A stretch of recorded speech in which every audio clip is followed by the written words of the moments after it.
Hello friend, welcome to CBLME. और friends, जैसा कि हम एसएससी जेई नानटेक का भी पोर्शन हमारा चल रहा था। एसएससी जेई जो नानटेक वाला है उसमें हम बायोलॉजी देख रहे थे, ठीक है। और जिसको आपको बता दूं, हम 6 चैप्टर कंप्लीट कर चुके हैं। आज हमारा 7वां चैप्टर रहेगा जो कि हार्मोन्स के विषय में रहेगा, ठीक। और हाँ, अगर आपने अच्छी वीडियो नहीं देखे हैं तो आप चैनल के प्लेलिस्ट में जाके देख सकते हैं। एसएससी नानटेक के नाम से बनी है, ओके। तो चलिए स्टार्ट करते हैं। आज 7वां चैप्टर है। 7वां चैप्टर हमारा हार्मोन्स। हार्मोन्स भी हम देख लेते हैं। हार्मोन्स हार्मोन्स और यहाँ पे ग्लैंड ग्रंथियों की भी हम बात करें तो ये अंतःस्रावी ग्रंथि एक होती है और एक बहिस्रावी ग्रंथि होती है। अंतःस्रावी, बहिस्रावी। अंतःस्रावी ग्रंथि हमारी कैसी होती है? नलिका विहीन। इसमें नलिका नहीं होती है, डक्ट नहीं होता है। और बहिस्रावी की बात करें, ये हमारा नलिका युक्त होती है। बहिस्रावी ग्रंथियाँ नलिका युक्त होते हैं, ओके। और इसमें अंतःस्रावी में बात करें, अंतःस्रावी ग्रंथियों से हार्मोन्स निकलता है और बहिस्रावी ग्रंथियों से एंजाइम निकलता है। हार्मोन्स निकलता है, इनसे एंजाइम निकलता है। अंतःस्रावी की एग्जांपल बात करें हम तो पिनियल ग्लैंड्स हो जाएगी, पिट्यूटरी ग्लैंड जो जिसका हिंदी पीयूष ग्रंथि होती है, और थायराइड, पैराथायराइड, थाइमस, एड्रिनल जिसको अधिवृक्क, ओवरी, अंडाशय, और टेस्टिस जो ब्रिसड, ये हमारे आ जाएंगे अंतःस्रावी ग्रंथियों में। और फिर बहिस्रावी की बात करें, बहिस्रावी में हमारी जो सैल्वरी ग्लैंड, जो लार ग्रंथियाँ, स्वेट ग्लैंड पसीना बनाने वाली, लैक्रिमल आंसू वाली, और सेबेसियस आयल ग्लैंड्स, ठीक। और मेमरी ग्लैंड्स जो कि मिल्क बनाते हैं, ओके। तो बहिस्रावी का मतलब ही होता है बाहर स्राव होता है इनका। बहिस्रावी जैसे हमारा लार बाहर की तरफ निकलता है, स्वेट पसीना भी बाहर निकलता है, आंसू बाहर निकलता है, और मिल्क भी बाहर निकलता है, और आयल भी बाहर निकलता है ह्यूमन बॉडी से, ओके। तो ये सब होते हैं। और अंतःस्रावी में ये जो होते हैं अंदर ही, ह्यूमन बॉडी के अंदर ही स्राव होता है इनका। तो आगे देखते हैं अभी हम। यहाँ तक हो गया। तो सबसे पहले हम पैनक्रिया देख लेते हैं। पैनक्रियाज ये दोनों प्रकार की ग्रंथियाँ होती हैं, आपको हम पिछले चैप्टर में भी बताए थे। तो पैनक्रियाज जो होती है दोनों प्रकार की, अंतःस्रावी, बहिस्रावी। इनको मिक्स ग्लैंड भी बोलते हैं। क्या बोलते हैं? Mix gland. मिक्स ग्लैंड किसको बोलते हैं? पैनक्रियाज को बोलते हैं। इसका हिंदी अग्नाशय होता है, ओके। और जो हमारा पिट्यूटरी ग्लैंड होता है इसको हम मास्टर ग्लैंड भी बोलते हैं। Pituitary gland, master gland. और पिनियल ग्लैंड जो होता है इस शरीर की तीसरी आँख होती है, इसको शरीर की तीसरी आँख भी कहते हैं। और विटामिन डी जो होता है हार्मोन की तरह काम करता है। Vitamin D hormone. क्वेश्चन पूछा जाता है कौन सा विटामिन जो हार्मोन की तरह काम करता है, तो हो जाता है विटामिन डी। इस हमारा नोट पॉइंट है, अभी एक एक को अलग से हम देखेंगे, ओके। अब देखते हैं यहाँ पे सबसे पहले हम पिनियल ग्लैंड्स। पिनियल ग्लैंड्स के विषय में बात करें तो इसकी लंबाई 5 to 8 mm होती है, ओके। लंबाई 5 to 8 mm। और यह ब्रेन में होती है, ब्रेन में होती है। इसे शरीर की तीसरी आँख भी कहते हैं। अब तीसरी आँख किस लिए कहते हैं अभी बात करते हैं, ओके। और यहाँ से मेलाटोनिन हार्मोन निकलता है। कौन सा hormone? Melatonin hormone pineal gland से निकलता है, जो हमारे स्लीपिंग साइकिल को मेंटेन करता है। स्लीपिंग साइकिल को मेंटेन करता है। ये तीसरी आँख इसलिए बोलते हैं, जैसे शंकर जी को तीसरी आँख नहीं थी, शंकर भगवान को 2 आँख तो ह्यूमन को है ही। तो ये यहाँ पे होती है पिनियल ग्लैंड्स। पिनियल ग्लैंड जहाँ के शंकर भगवान की तीसरी आँख वहाँ पे पिनियन ग्लैंड्स। और यहाँ से हमारा निकलता है मेलाटोनिन हार्मोन। मेलाटोनिन, इसलिए इसको हम तीसरी आँख भी बोलते हैं, ओके। अब चूंकि है क्या, इस स्लीपिंग साइकिल को मेंटेन करती है, और यह अंधेरे में ज़्यादा स्रावित होती है। आप जानते हैं अंधेरे में नींद आती है, तो अंधेरे में ज़्यादा स्रावित होती है। और पिट्यूटरी ग्लैंड, यहाँ तक तो हमारा पिनियल ग्लैंड था। और पिट्यूटरी ग्लैंड क्या है? पीयूष ग्रंथि। इस शरीर की सबसे छोटी ग्रंथि है। अब यहाँ पे एक पॉइंट नोट करिएगा, सबसे छोटी ग्रंथि आपको बहुत स्थान पे मिलेगा। सबसे छोटी ग्रंथि जो है पिनियल ग्लैंड्स, और बहुत स्थान पे मिलेगा पिट्यूटरी ग्लैंड।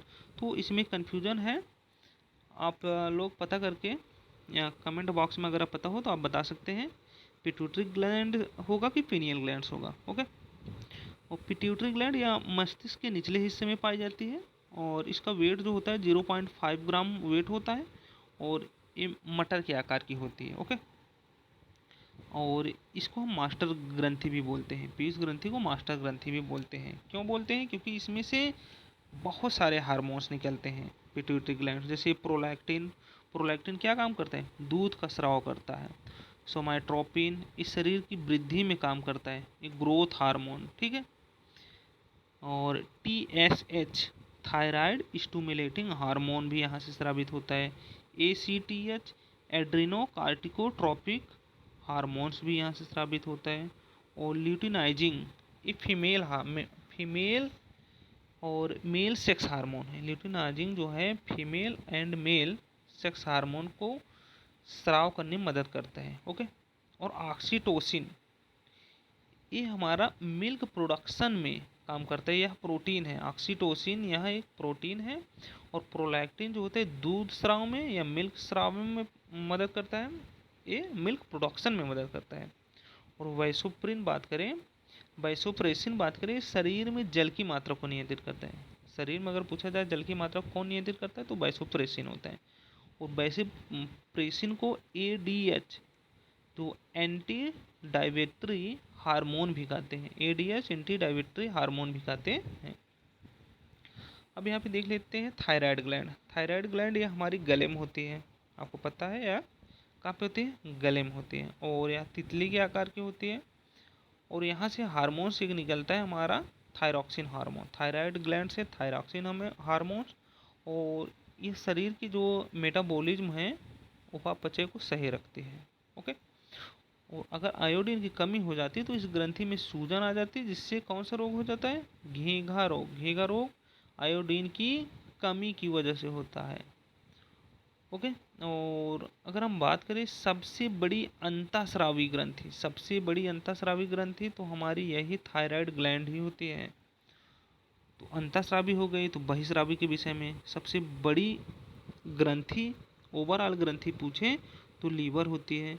और सबसे बड़ी दूसरी ग्रंथि पैनक्रिया है। सबसे बड़ी दूसरी ग्रंथि पैनक्रियाज है जो अग्न्याशय होती है। और सबसे बड़ी ग्रंथि हम बात करें लीवर होती है। और अंतःस्रावी ग्रंथि के विषय में बात करें तो थायराइड हो जाएगी। ओके, यहाँ तक हो गया। अब आगे बात कर लेते हैं। आगे यहाँ पे अब हमारा है पैराथायराइड ग्लैंड। थायराइड ग्लैंड हो गया, तो पैराथायराइड ग्लैंड यह भी हमारा गले में होती है। यहाँ से दो हार्मोन निकलते हैं। कितने? दो। एक होते हैं कैल्सीटोनिन और पैराथॉर्मोन। Calcitonin, parathormone. कैल्सीटोनिन क्या? कैल्शियम को कम करने में मदद करता है और ये कैल्शियम को बढ़ाता है। कैल्सीटोनिन कैल्शियम को कम करता है और पैराथॉर्मोन कैल्शियम को बढ़ाता है। दोनों एक दूसरे को वाइस वर्सा है। ओके, तो यहाँ पे एक थाइमस ग्लैंड है, इसके विषय में बात कर लेते हैं। यहाँ थाइमस हमारी चेस्ट में पाई जाती है और उम्र बढ़ने पर यह ग्रंथि नष्ट होने लगती है। उम्र के साथ यह ग्रंथि क्या होती है? डैमेज या नष्ट होने लगती है। और इसको लिम्फोसाइट का ट्रेनिंग स्कूल भी कहा जाता है। क्वेश्चन पूछा जाता है लिम्फोसाइट का ट्रेनिंग स्कूल किसको बोलते हैं?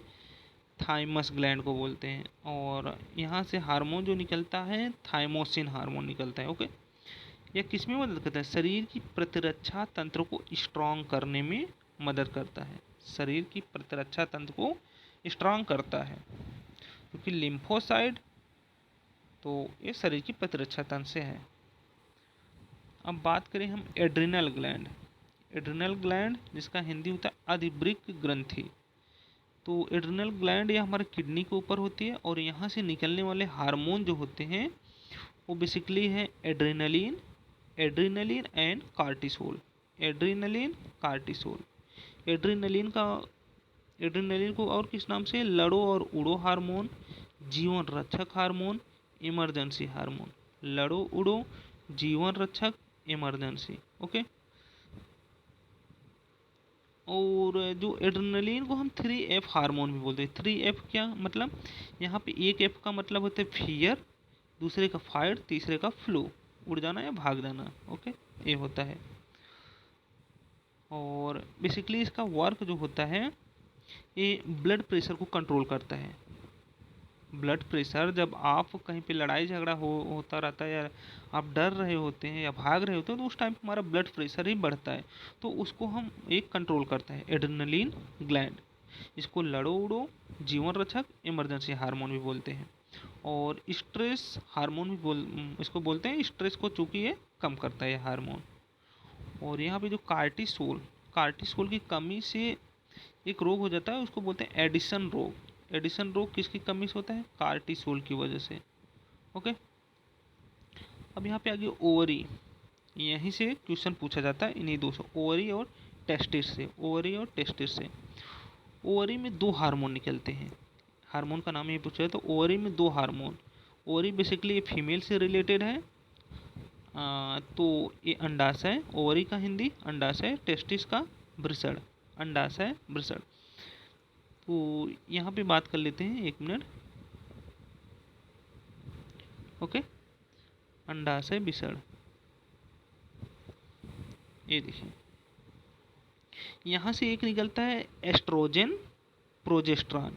एस्ट्रोजन हार्मोन ओवरी से और प्रोजेस्ट्रॉन ओवरी से, ये फीमेल से रिलेटेड है।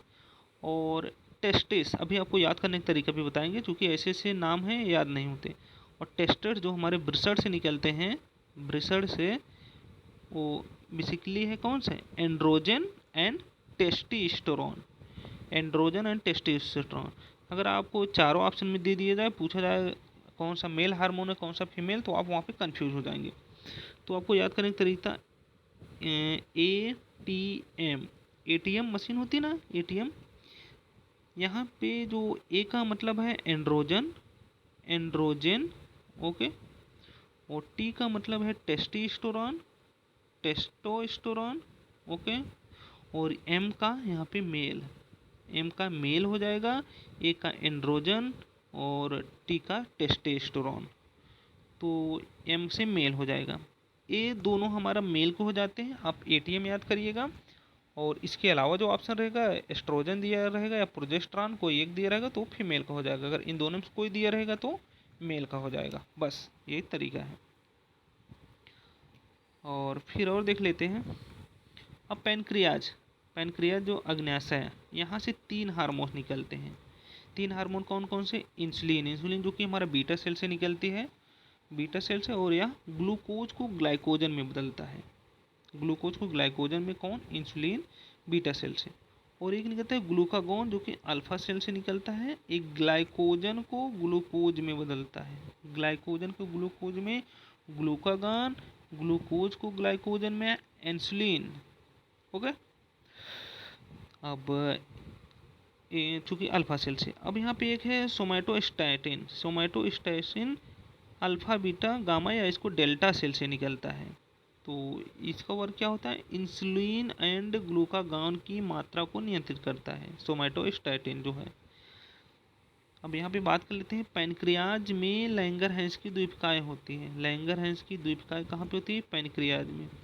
इंसुलिन की कमी होने पर क्या हो जाता है? डायबिटीज। इंसुलिन की कमी होने पर डायबिटीज हो जाता है। इंसुलिन की मात्रा बढ़ जाने पर हाइपोग्लिसीमिया, हाइपर मतलब हाई होने पे, हाइपोग्लिसीमिया कम होने पे डायबिटीज हो जाता है, जिसको हिंदी में हम इसको शुगर भी बोलते हैं, शुगर हो जाता है। ओके, और नोट पॉइंट देख लेते हैं। अंतःस्रावी ग्रंथियाँ, जिसको एंडोक्राइन, जो हमारी डक्टलेस होती हैं, बहिस्रावी ग्रंथियाँ इसमें डक्ट होती हैं।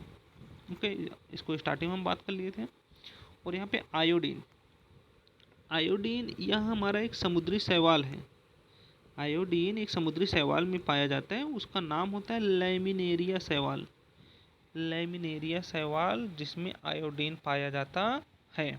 ओके फ्रेंड, तो यहाँ तक हमारा टॉपिक था। ओके, और हाँ, अगर वीडियो पसंद आए तो कृपया चैनल को सब्सक्राइब कर दें और वीडियो को लाइक कर दें और अपने फ्रेंड के साथ ज़रूर शेयर करें। ओके, और हाँ, अगर आपको इसकी PDF चाहिए तो आप Telegram group CIBIL Amit join कर सकते हैं। सिबिल अमित टेलीग्राम में आप सर्च कर लीजिए, या तो डिस्क्रिप्शन बॉक्स में लिंक दिया है, आप वहाँ से जाके जो PDF इसका प्राप्त कर सकते हैं। ठीक है फ्रेंड, तो आज के लिए इतना है, मिलते हैं नेक्स्ट वीडियो में। Okay, thank you.